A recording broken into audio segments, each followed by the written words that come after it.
Bom dia, a paz do Senhor Jesus esteja no seu coração nesta manhã. Amém, igreja? A igreja está acordada, viva, desperta, alegre. Então, tá bom. Amém. Semana passada, no domingo passado, eu ministrei a palavra sobre remir o tempo.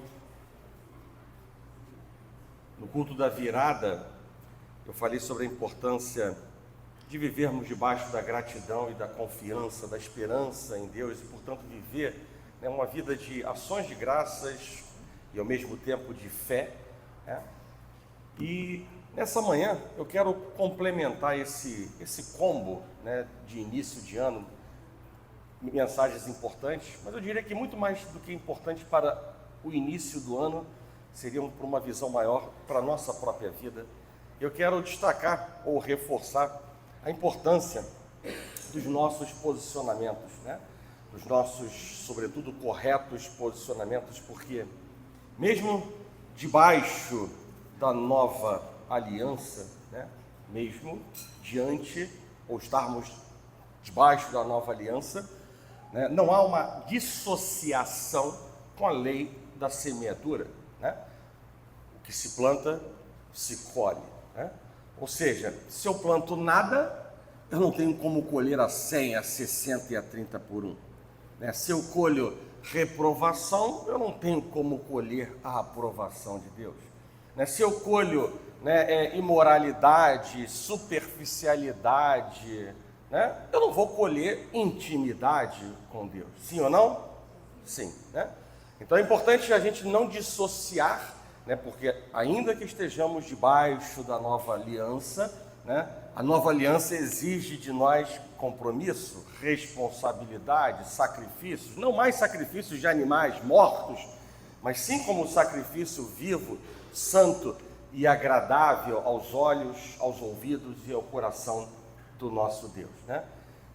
Então, diante disso, diante dessa realidade, eu quero também dizer para a igreja que nunca é tarde para começar algo novo na nossa vida. Nunca é tarde para começar algo novo na nossa vida. E isso é uma importante mensagem da parte de Deus, porque ainda que o mundo aponte os defeitos ou os nossos defeitos ou nos julgue, o Senhor nos diz por meio da sua palavra, uma linguagem muito clara, importa sim o que nós fazemos com aquilo que é ministrado ao nosso coração, o que fazemos com a palavra que recebemos no dia que se chama hoje. Quem vive do passado é a história, e o amanhã começa hoje. Colheremos amanhã o que plantarmos no dia que se chama hoje. E essa é uma boa notícia para todos nós, porque dizer que nunca é tarde para começar algo novo em nossas vidas alcança desde a Clarice, que é a mais nova, a anciã da igreja, Maria José, e passa também pelos pastores da igreja, porque nós não somos diferentes. Nem a nossa oração é mais forte, nem somos mais valiosos para Deus. Inclui todos nós. Apenas peguei 2 referências de extremo de idade que passa por mim também. E, obviamente, para poder reforçar que nunca é tarde para começar algo novo em nossas vidas e que Deus se agrada com posicionamentos, nada melhor do que fazer uso da palavra de Deus para poder compartilhar com vocês. Não vou aqui tratar desse personagem, mas vou passar a história um pouco dessa personagem para falar e confirmar que nunca é tarde para começar algo novo em nossas vidas. E aí eu quero me valer no livro de Josué para falar da prostituta Raabe. Josué, capítulo 2, verso número 15, apenas um verso.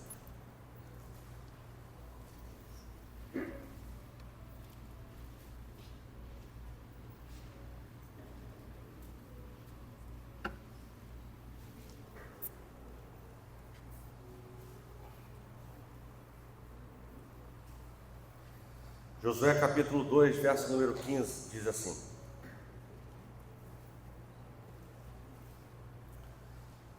ela, Raabe, então os fez descer por uma corda pela janela, porque a casa em que residia estava sobre o muro da cidade. Guarda essa palavra também.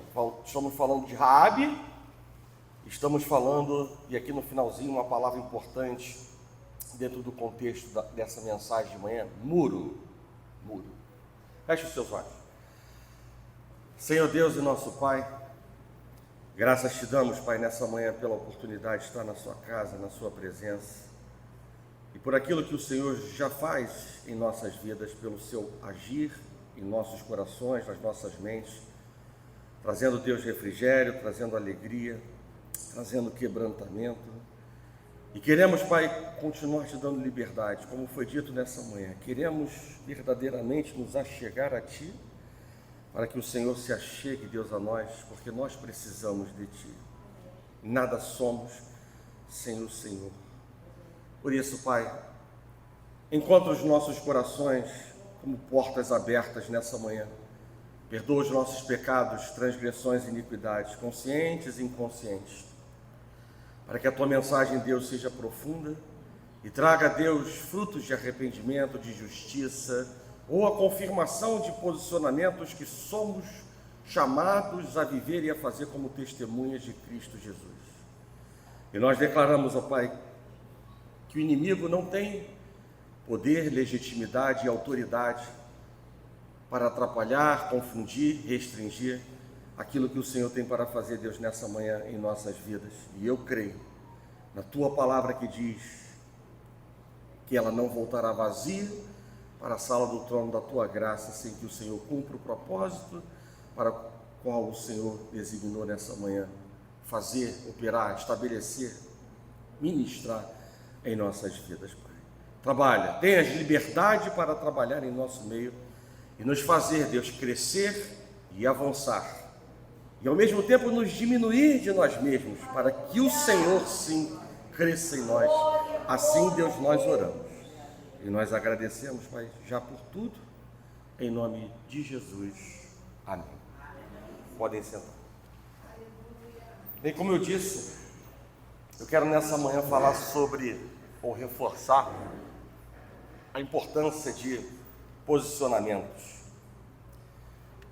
Eu acredito que você saiba que após a morte de Moisés, o Senhor, Ele prometeu ao seu sucessor, a Josué, que ele seria com ele e ele o orientaria em todo o tempo com o propósito de cumprir a sua palavra. E qual era a palavra de Deus? Fazer o seu povo conquistar a terra prometida.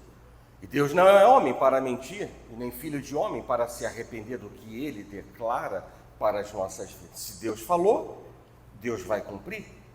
E isso é uma mensagem importante porque, independente das circunstâncias ou independente das pessoas que estão dentro deste ambiente, se Deus fala algo, a palavra de Deus vai se cumprir. Então, isso é uma mensagem importante porque nós não somos chamados para olhar nem para a direita e nem para a esquerda, mas sim estarmos com os nossos ouvidos atentos ao que Deus fala, porque o que Deus fala, Deus cumpre. E assim, Deus disse, nesse mesmo livro de Josué, um pouquinho antes, apenas ouça no capítulo número 1, a partir do verso 5, ele disse o seguinte: Deus dizendo para Josué: ninguém te poderá resistir todos os dias da sua vida. Como fui com Moisés, assim também serei contigo. Não te deixarei, não te desampararei. Sê forte e corajoso, porque tu farás este povo herdar a terra que sob juramento prometi dar a seus pais. Então somente sê forte e muito corajoso para teres o cuidado de fazer segundo toda a lei que o meu servo Moisés te ordenou. Dela não te desvies nem para a direita, e nem para a esquerda, para que sejas bem-sucedido por onde quer que andares, por onde quer que plantares o seu pé, por onde quer que pisares.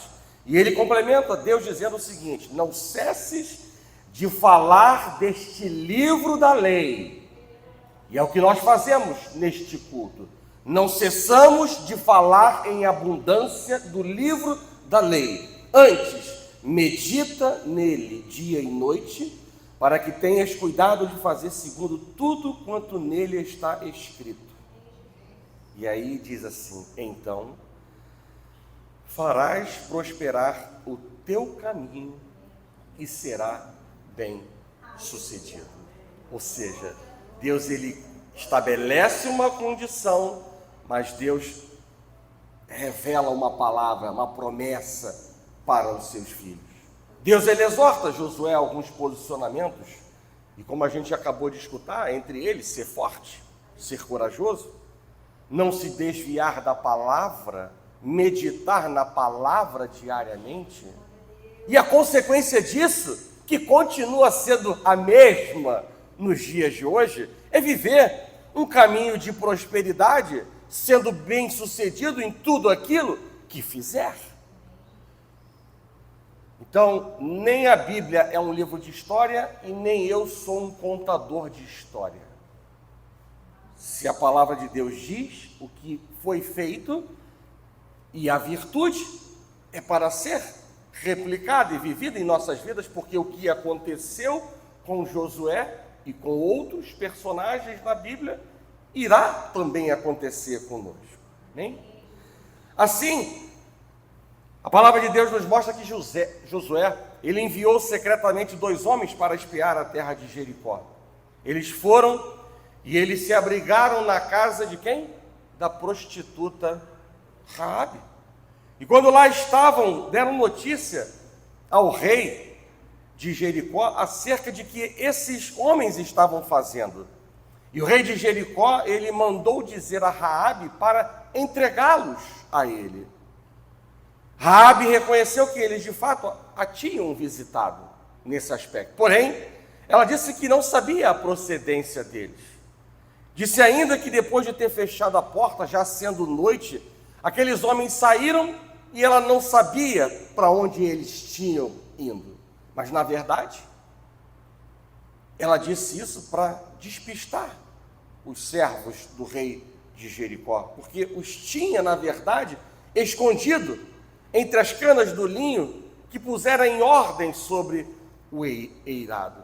E logo que os homens do rei de Jericó saíram pelo caminho do Jordão, ela fechou a porta, e antes que os espias de Josué dormissem, ela foi até eles no eirado e lhes disse algo que está nesse mesmo capítulo 2 que lemos um pouquinho antes, no versículo 9 e 10, o seguinte: bem sei que o Senhor vos deu esta terra, e que o pavor que infundis caiu sobre nós, e que todos os moradores da terra serão desmaiados, porque temos ouvido que o Senhor secou as águas do Mar Vermelho diante de vós, quando saías do Egito, e também o que fizeste aos 2 reis amorreus, Seom e Og, que estavam além do Jordão, os quais destruístes. Ou seja, esses fatos, essa mensagem ecoava naquela cidade e alcançou os ouvidos, inclusive da prostituta Raabe. E Raabe, diz a história, que pediu que tivessem misericórdia para com a casa dela e com a sua família. E após confirmarem que poupariam suas vidas, os fez descer, como nós lemos no capítulo 2, no verso número 15, os fez descer por uma corda pela janela, porque ela morava em cima do muro. E pouco tempo depois, às vésperas da conquista de Jericó, a palavra de Deus também nos mostra que todo o povo que estava com Josué, ele rodeou a cidade durante 6 dias, dando uma volta ao redor da cidade em cada um desses dias. E na madrugada do 7º dia se levantaram, deram a 7ª volta e gritaram ao ouvir as trombetas serem tocadas pelos sacerdotes. E aí você conhece a história, que as muralhas caíram e o povo tomou tudo o que havia da cidade, tomou posse de tudo aquilo que havia na cidade. E diz a palavra de Deus, ou nos mostra, que somente Raabe e toda a sua família foram efetivamente poupados. E depois disso, Raabe, estamos falando de posicionamento, Raabe decidiu viver junto a um novo povo, o povo de Deus. E ela gerou Boaz. E Boaz se casou com Ruth. E Ruth gerou Obed, que por sua vez gerou Jessé, pai do rei Davi. E assim, reis foram descendentes de Raabe, e ela entrou na genealogia de Jesus. E a experiência da prostituta Raabe é uma das mais belas histórias de salvação pela graça, mediante a fé encontrada no Antigo Testamento. Como Abraão foi justificado pela fé, e essa fé se evidenciou na prática de boas obras, assim também aconteceu com Raabe. Hebreus no capítulo 11, verso número 31 diz, ou declara, que pela fé, Raabe, a meretriz, a prostituta, não foi destruída com os desobedientes, porque acolheu com paz os espias. Tiago, no capítulo 2, verso 25, acrescenta que a fé dessa mulher, ela foi verdadeira, ela foi genuína, porque resultou na prática de boas obras. E eu quero dizer para a igreja nessa manhã, que assim como um abismo puxa outro abismo, um pecado não confesso, não liberto, puxa outro pecado, a fé, ela cria obras, e as obras aperfeiçoam a fé. E é importante saber disso, porque a fé, sem obras, ela é morta. Mas é importante destacar que o fato da vida de Raabe ser poupada, sendo ela uma prostituta, e havendo mentido aos emissários do rei de Jericó, isso não significa de maneira nenhuma que Deus estivesse sancionando tais pecados, explicitamente condenados por ele. Quais pecados são esses? Da prostituição e da mentira. Deus, ele manifestou a sua graça salvadora a uma prostituta, possuída de uma fé genuína, com o propósito de salvá-la de sua vida de pecado. Eu diria que o mesmo poder regenerador que atuaria na vida da mulher adúltera durante o ministério de Cristo, também transformou a vida da prostituta Raabe. E o mesmo amor compassivo que perdoaria as mentiras de Pedro, também perdoou a mentira de Raabe. Irmãos, para que não pairem dúvidas entre nós nessa manhã, porque o altar de Deus não é para gerar dúvida, o altar de Deus não é para gerar confusão, o altar de Deus não é para gerar perturbação. Deus, ele nunca aprovou a mentira e nem nunca aprovará a mentira, independente das circunstâncias ou das motivações, porque nele se encontra tão somente a verdade. Ele é a verdade. Provérbios no capítulo 6, a partir do verso 16, diz assim, escutem, 6 coisas o Senhor aborrece, e a 7ª ele abomina. E aí começa a descrever quais são essas 6 coisas. E a primeira delas dessa lista, são olhos altivos, orgulho.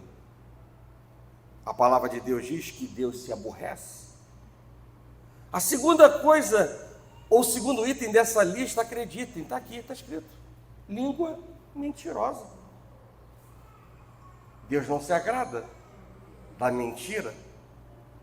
Mãos que derramam sangue inocente, coração que trama projetos iníquos, pés que se correm a correr para o mal, testemunha falsa que profere mentiras. E a 7ª e última coisa, ou aquilo que abomina, que Deus abomina, é o que semeia contenda entre irmãos. Mas lá está registrado também que língua mentirosa é algo que não agrada ao coração de Deus. Raabe, ela foi uma mulher importante na conquista de Jericó. Uma mulher que tomou atitudes tão expressivas diante dos olhos de Deus, que ele apagou toda a sua história de reprovação do passado. Por isso eu afirmo que nunca é tarde para começar algo novo em nossas vidas, e que Deus está pronto para apagar o nosso passado e construir uma nova história em nossas vidas, mas depende de nós, depende do nosso querer, depende da nossa motivação, depende antes de mais nada do nosso entendimento, dos nossos pensamentos, porque eu já disse isso nesse altar: os pensamentos geram sentimentos, que por sua vez geram ações. E se eu não tenho conhecimento da palavra, fica difícil gerar boas ações. Mas é interessante que essa mulher de atitude, vamos dizer assim, a partir do momento que ela reconhece que Israel servia a um Deus verdadeiro e poderoso, ela morava literalmente em cima do muro. Algo que na vida espiritual, ela fisicamente morava em cima do muro, mas espiritualmente é algo que significa falta de atitude, indefinição, medo de se posicionar. E eu diria para a igreja que, apesar de Raabe morar no muro, ela não ficou em cima do muro. E eu quero falar exatamente sobre isso, ou destacar essa questão de viver em cima do muro ou ficar em cima do muro, porque também estou falando de uma maneira inversa sobre posicionamentos, ou melhor, de um posicionamento não agradável aos olhos de Deus, mas que trabalha no coração da igreja para entender aonde Deus quer chegar.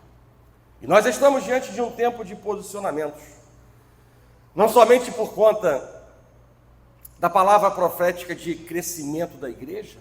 E quando falo crescimento da igreja, ela começa primeiro com a maturidade, para depois ela avançar para a questão de quantidade. Primeiro a qualidade, para depois a quantidade, mas também porque nós somos chamados diariamente ao correto posicionamento, como testemunhas de Cristo, como servos de Deus, como obreiros do reino de Deus. Entretanto, eu diria que ainda existem muitos membros de igrejas que, apesar de saberem o que devem fazer, por já não serem mais inocentes no conhecimento da palavra de Deus, muitos não querem abandonar as suas zonas de conforto, não querem entrar em clinch com ninguém. E aí eu falo de pai e mãe, eu falo de pastor, ovelha, eu falo de líder, liderado. Tem medo de mudança? Na prática, não estão dispostos a pagar o preço de obedecer a Deus e de confiar nas promessas do Senhor. E assim, vivem em cima do muro, ficam em cima do muro, e por isso estão suscetíveis a abrirem mão de alguma coisa valiosa ou de um princípio para agradar alguém em nome de uma pseudo, ou de uma falsa, ou de uma aparente harmonia, conquista ou mudança. São pessoas que estão suscetíveis a servirem a dois senhores, um pé na igreja, outro pé no mundo. Quem fica em cima do muro está suscetível a ser indiferentes a como Deus os vê? Quando tomam decisões que sabiamente estão em rota de colisão com a vontade de Deus? Estão suscetíveis a darem brechas para o inimigo agir, quem fica em cima do muro? Estão suscetíveis a estagnarem as suas vidas espirituais, a negarem o chamado de Deus, a se tornarem covardes, no sentido de que conhecem a verdade, mas se calam diante da mentira, do pecado, ou seja, são suscetíveis à inação? São suscetíveis a aceitarem decisões democráticas da maioria? Ou a proporem que a maioria democraticamente decida alguma coisa? Para quê? Para não assumir a responsabilidade de um posicionamento, de uma decisão que não vai agradar a todos e, portanto, estão suscetíveis a serem omissos? Estão suscetíveis a serem derrotados, porque a indecisão também é uma decisão tomada. A indecisão, igreja, prestem atenção, a indecisão também é uma decisão tomada. E nós sabemos que toda decisão gera uma colheita. E uma colheita ruim é derivada da plantação de mais sementes, ou de deixar um terreno sem plantação, o que vai atrair pragas e ervas daninhas. Ficar em cima do muro nos deixa suscetíveis a recebermos o selo da reprovação de Deus, a alongar o deserto, a retardar o haja de Deus, a retardar o cumprimento da vontade de Deus em nossas vidas. Em cima do muro. E é interessante que muro, se a gente não usasse essas primeiras palavras, né, em cima do muro, mas muro por si só, muro fala de quê? Fala de segurança. Muro fala de proteção. Muro, ele representa algo importante para que tenhamos paz e nós não vivamos sob o ataque do inimigo ou tempos atribulados.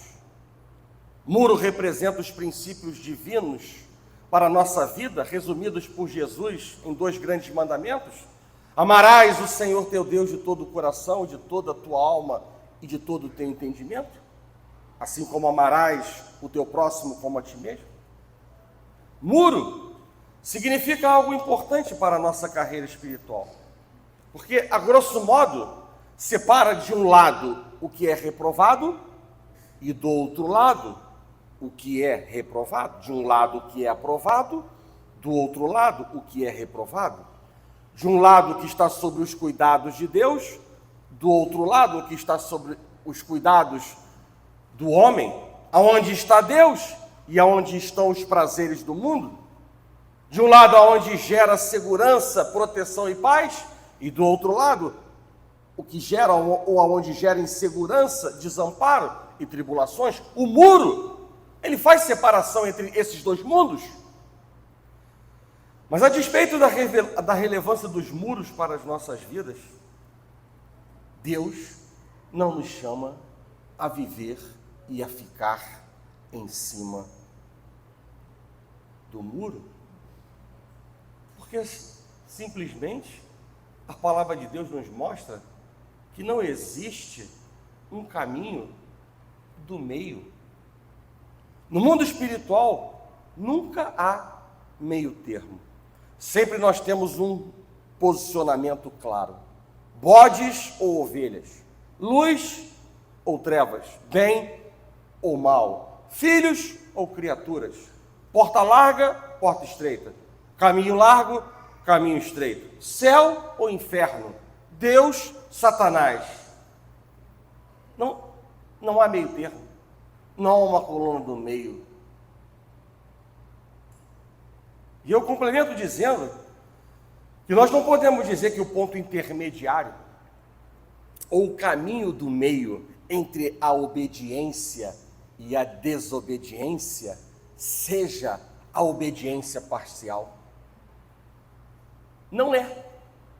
O caminho do meio entre a obediência e a desobediência não é a obediência parcial. Porque a palavra de Deus nos mostra claramente que a obediência parcial significa desobediência. Então, mais uma vez, não há uma coluna do meio. Lembremos do rei Saul. Deus ele manda destruir toda a tribo dos amalequitas, mas ele poupa o seu rei, Agag, ele poupa o melhor das ovelhas, ele poupa o melhor dos bois, ele poupa os animais gordos, os cordeiros e o melhor que havia. E esse pecado foi tão sério que Deus imediatamente depôs ele do trono e seus descendentes para sempre. E Samuel lhe diz, em alto e bom som: visto que rejeitaste a palavra do Senhor, ele também te rejeitou a ti, para que não sejas mais rei. Então isso precisa ficar guardado no nosso coração. E eu não falo simplesmente, chamo a atenção dos jovens que nessa manhã se fazem presentes. Eu não chamo a atenção simplesmente dos novos convertidos que estão na igreja. Eu chamo a atenção de toda a igreja. Porque da mesma forma como não existe mentirinha e mentirona, pecadinho e pecadão, não existe o meio termo entre obediência e desobediência. E isso precisa estar claro no nosso coração. Não podemos relativizar os conceitos morais de Deus. Não é hora de escutar o mundo. Não é hora de olhar para o mundo. Precisamos ter claro dentro de nós, porque a luta é diária. A luta entre a carne e o espírito é diária. Decisões são diárias. E nós precisamos ter em mente muito claramente que entre a obediência e a desobediência está o selo da reprovação de Deus. Dias atrás eu ouvi um relato interessante.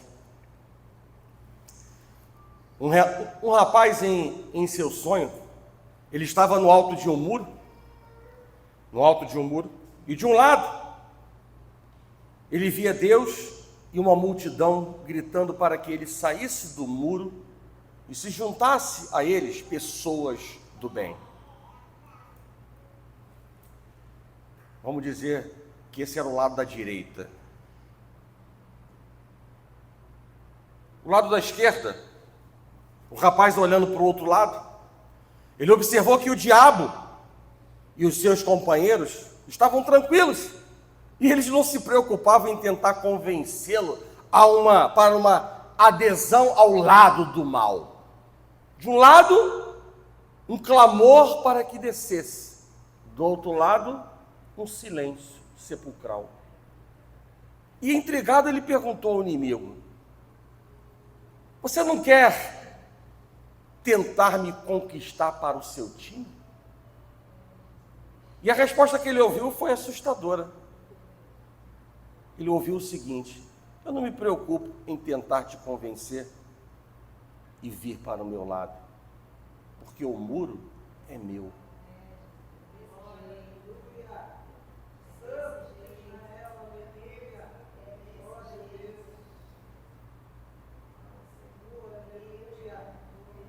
E este sonho reflete uma profunda realidade para nós. Na verdade, quem fica em cima do muro já definiu o seu lado. Alguns pensam que a indecisão é a garantia de uma neutralidade diante das decisões que se espera que nós tomemos. Mas o fato, a importante e clara mensagem para a igreja nessa manhã, onde temos muitos jovens, onde temos novos convertidos e onde também temos uma igreja madura e um pastor que prega.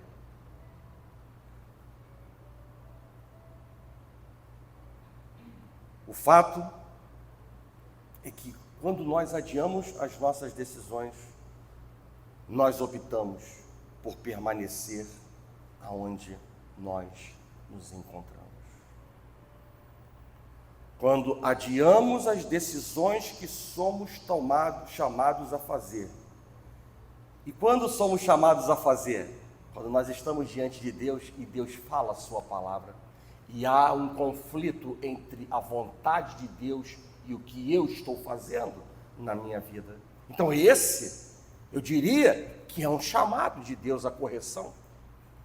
Mas o fato de adiarmos as decisões, quando nós adiamos as decisões, nós estamos optando por permanecer aonde nós encontramos, aonde nos encontramos. Quem não decide pela mudança, já decidiu pela permanência. E assim, não avançamos para as coisas que diante de nós o Senhor já preparou. Portanto, igreja, ficar em cima do muro não é estar indeciso, aguardando uma resposta ou uma direção de Deus, nem um sinal de temor a Deus quando se tem medo da reprovação de Deus. Não, isso não é ficar em cima do muro. Uma coisa é uma coisa, outra coisa é outra coisa. Mas ficar em cima do muro é uma condição limitadora para o crescimento espiritual do cristão. Porque se ficar em cima do muro é algo que Deus não legitimou na sua palavra, nós podemos afirmar que ficar em cima do muro é algo reprovado por Deus.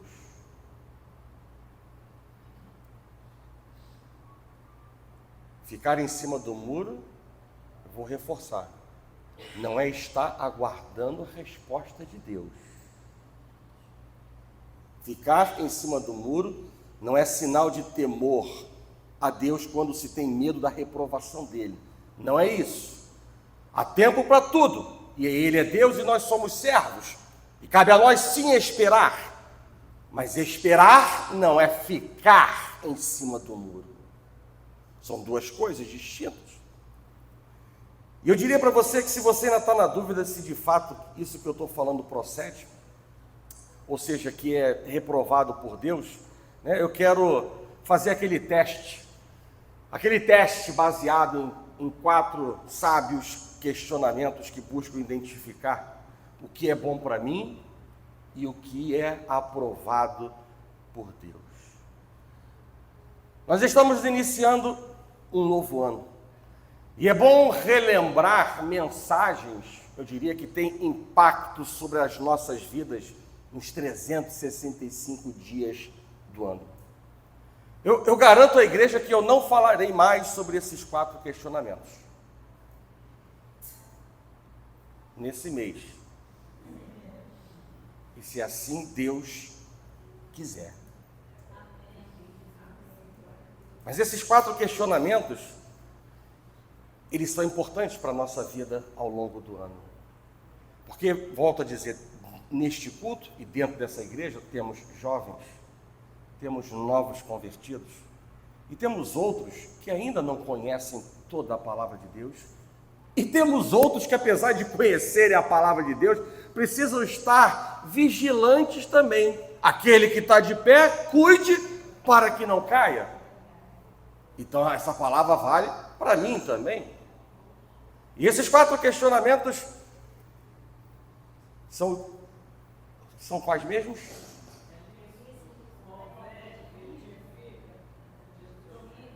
Vai na sequência. É lícito, convém, domina, edifica. Débora, anotou? Suelen, Bianca, Clarice, Ana Beatriz. Só não falo o nome do namorado da Clarice porque esqueci. Como é que é o nome dele? João, outro João. Guardou, João? Não, que eu vou repetir para você que você estava desatento. Lícito, convém, domina. Lícito, convém, domina, edifica. Mas é importante entender que há uma premissa para esses questionamentos. A premissa é de que nós somos templos do Espírito Santo de Deus. Quem aceita Cristo como Senhor e Salvador da sua vida é um templo do Espírito Santo. E essa é uma premissa importante para responder essas perguntas. E eu lembro à igreja que apenas um não é bom para você e não é aprovado por Deus. E se não houver nenhum não, é bom para você e é aprovado por Deus. Apenas um não, João. Apenas um não já não é bom para você e já não é aprovado por Deus. E essas perguntas, para que fique bem claro, elas são extraídas de 2 versículos na palavra de Deus, né? Que dizem: todas as coisas me são lícitas, mas nem todas convêm. Todas as coisas me são lícitas, mas eu não me deixarei dominar por nenhuma delas. E o outro, no mesmo livro, em 1 Coríntios, no capítulo 10, um no capítulo 6, outro no capítulo 10, diz: todas as coisas me são lícitas, mas nem todas convêm. Todas as coisas me são lícitas, mas nem todas edificam. Então, com base nesses 2 versículos, eu extraí essas 4 questões, ou esses 4 questionamentos. Vamos colocar à prova, ficar em cima do muro. E obviamente que eu não quero aqui falar da leitura física, ou aonde morava Raabe. Eu quero fazer a leitura espiritual de ficar em cima do muro. E aí vamos para a primeira pergunta: é lícito? A conformidade, para que você entenda melhor, a conformidade com a lei, preste atenção, nós estamos falando com a lei de Deus e não com a lei dos homens. Então, o foco é estar em cima do muro, falando com a visão espiritual. A conformidade com a lei, com a palavra de Deus de ficar em cima do muro, não. Mas, vamos dizer que eu não sabia disso. João, por exemplo, é a segunda vez que eu vejo, então eu não sei qual é o teu nível de conhecimento da palavra de Deus, né?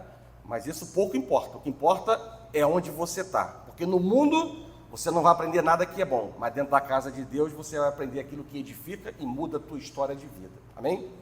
Então vamos supor que você, né, não soubesse até o dia de hoje, né, de que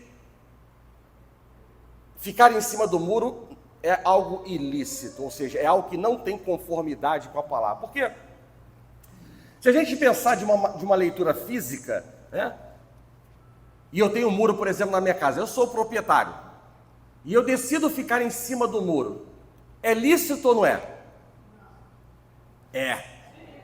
A propriedade é minha. Fisicamente falando, é lícito ou não é? É meu o muro. Estou na casa da diaconisa Luciana, ela tem um muro. Ela não botou uma placa dizendo assim: está autorizado a subir e ficar no muro. É lícito ou não é? Não. Mesmo que seja uma decisão no âmbito físico. Irmãos, está complicando ou está facilitando? Se pensar, no muro é assim, ó. Se tu fica em cima, dói o pé, você acaba caindo para um lado do outro. Se tu deita, dói a barriga, tu acaba caindo para um lado do outro. Não é bom. Nossa. Irmã, eu vou pegar então só a parte final, porque eu acho que você complicou mais do que eu. Mas não é bom. A tua análise é isso, né? Então tá bom, então vamos lá. Então lícito não é. Mas vamos lá, vamos dizer que eu não tenho esse entendimento, né? Convém, ou seja, é algo útil, é algo proveitoso. Mais uma vez, vamos dizer que, por não saber o real significado no mundo espiritual, esse posicionamento ele pode até ser considerado proveitoso em alguns momentos. Se nós não conhecêssemos o significado espiritual, então, por exemplo, existem pessoas que poderiam entender incorretamente que ficar em cima do muro fosse esperar a resposta de Deus. E esperar a resposta de Deus, eu já falei neste altar, que não é ficar em cima do muro. Uma coisa é uma coisa, outra coisa é outra coisa. Mas vamos supor que a pessoa não tem esse conhecimento. Então vamos passar. Ou seja, a gente não precisa ser radical para chegar a respostas que nos convêm. Alain, entendeu? Nós não precisamos ser radicais para chegar a respostas que nos convêm. Aí vamos para a terceira pergunta, Naná. Domina, ou seja, ficar em cima do muro é algo que fortalece a minha comunhão com Deus? Eu diria que não. Mas tá bom, vamos dizer assim, vamos dizer que, interpretando erroneamente, ficar em cima do muro é como se fosse estar no monte. Monte, né? Então, no monte é um lugar de proximidade com Deus, então poderia ter sido. Então, vamos passar para a quarta pergunta. Edifica estar em cima do muro? Eu diria que não. Mas, se você ainda está com dúvida, eu vou te levar a outra pergunta, né? Que é, Jesus, ele faria isso? Ou seja, Jesus, ele ficaria em cima do muro. Quando ficar em cima do muro representa falta de posicionamento, omissão. Quando ficar em cima do muro significa uma fé pequena ou nula. Quando ficar em cima do muro significa medo de mudança.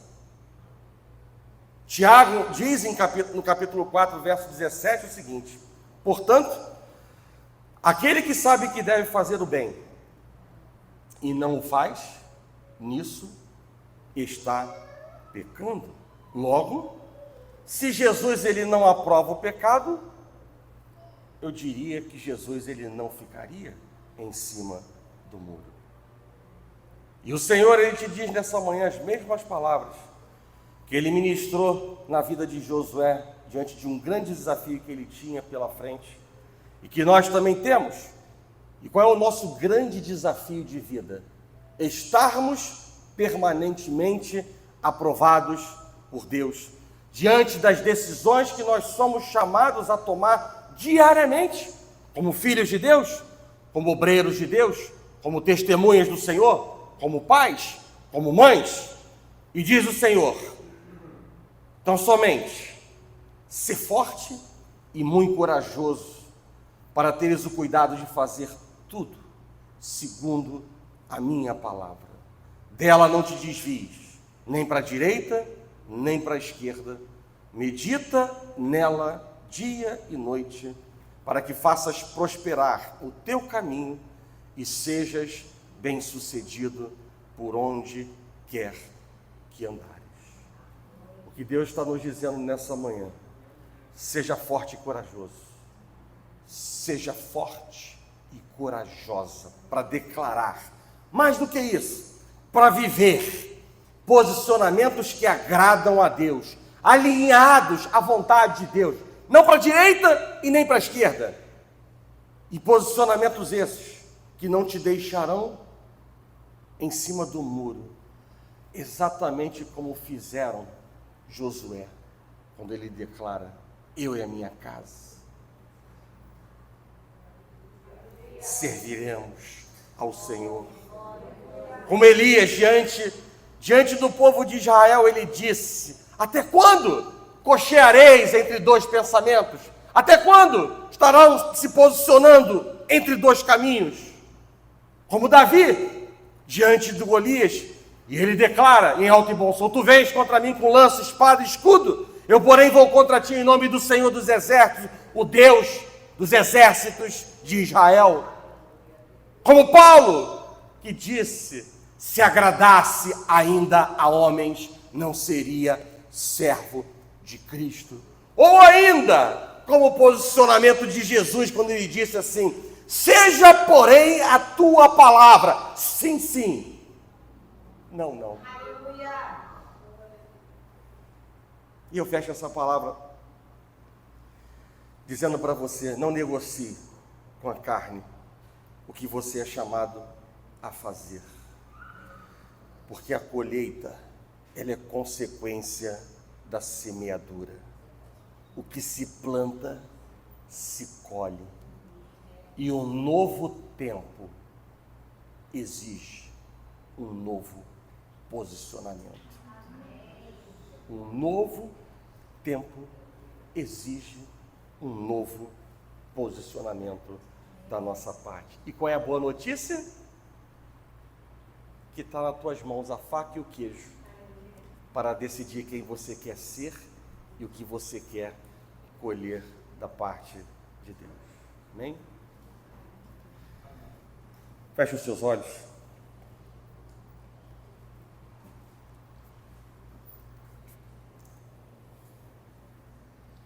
vamos orar.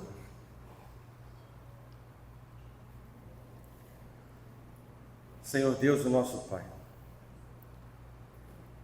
graças te damos, Pai, pela Tua palavra, que é viva e eficaz, poderosa, para fazer separação entre o que presta, o que é virtuoso e o que é sujeira dentro de nós. Em nome de Jesus, Pai, nessa manhã, mais uma vez encontra, Deus, em nós, em nosso coração aberto, para que o Senhor faça morada e trabalhe em nossos corações e nossas mentes. Estamos aqui na Tua casa, casa de oração, nos achegando a Ti, não para cumprir, Deus, um evento entre os homens, mas primeiro para Te oferecer as primícias e com expectativas no nosso coração de sermos pessoas melhores e aprovadas, Deus, por Ti. E nós sabemos, Deus, que não há virtude nenhuma em nós apenas. Nós sabemos, Deus, que por meio de nossas forças isso seria inviável de acontecer, Pai. Mas tenhas liberdade, Deus, para trabalhar nesses posicionamentos. Nos ajuda, Senhor, a começar um novo ano. Não que isso seja algo importante, porque poderia ser qualquer dia ou qualquer mês. Mas estamos no primeiro domingo de janeiro e queremos aproveitar a oportunidade e não desperdiçar o tempo para que o Senhor nos ajude, Pai, a viver novos posicionamentos, porque o Senhor já disse em alto e bom som que está pronto para construir e escrever uma nova história para a sua igreja. E a lei da semeadura, ela não foi cancelada. E é por isso que nós estamos aqui, declarando em alto e bom som, para que essa mensagem fique ecoando os nossos corações, assim como tantas outras, como a necessidade do capacete da salvação, para lembrarmos do sacrifício de Cristo Jesus na cruz do Calvário em nosso favor, para receber a salvação e ao mesmo tempo termos liberdade de acesso à sala do trono da graça, para falar e receber provisão, receber direção, receber livramento, receber vitórias, receber cura, receber salvação. Somos gratos, Pai, nessa manhã, Pai, em nome de Jesus. Nos ajuda, Senhor, a construir essa nova história, a nos afastar, Deus, daquilo em que temos sede e fome, e que não tem virtude, que não tem a Tua aprovação, e que não está referenciada na Tua palavra, Pai. Em nome de Jesus, Pai, cuida da nossa mente, do nosso coração. Arranca de nós, Senhor, pensamentos destrutivos, daninhos, sentimentos, Deus, que não agregam valor e que não trazem a Tua aprovação. Quebra, Deus, cárceres. Quebra, Senhor, amarras do passado, Pai. Tira da caverna, Senhor, quem está dentro da caverna nesta manhã, para que possa ver a luz e possa resplandecer a Tua glória, Pai, sobre nossas vidas, Pai. Enche-nos, Deus, com a Tua glória e poder. Aviva a Tua obra, Deus, em nossas vidas. Em nome de Jesus, Pai, cuida do nosso coração, para que nós possamos, Deus, mergulhar em águas mais profundas e desfrutar, Deus, de nada diferente do melhor desta terra. Assim, Deus, nós oramos. E nós agradecemos, Pai, por tudo. Por tudo. Em nome de Jesus. E que a igreja do Senhor diga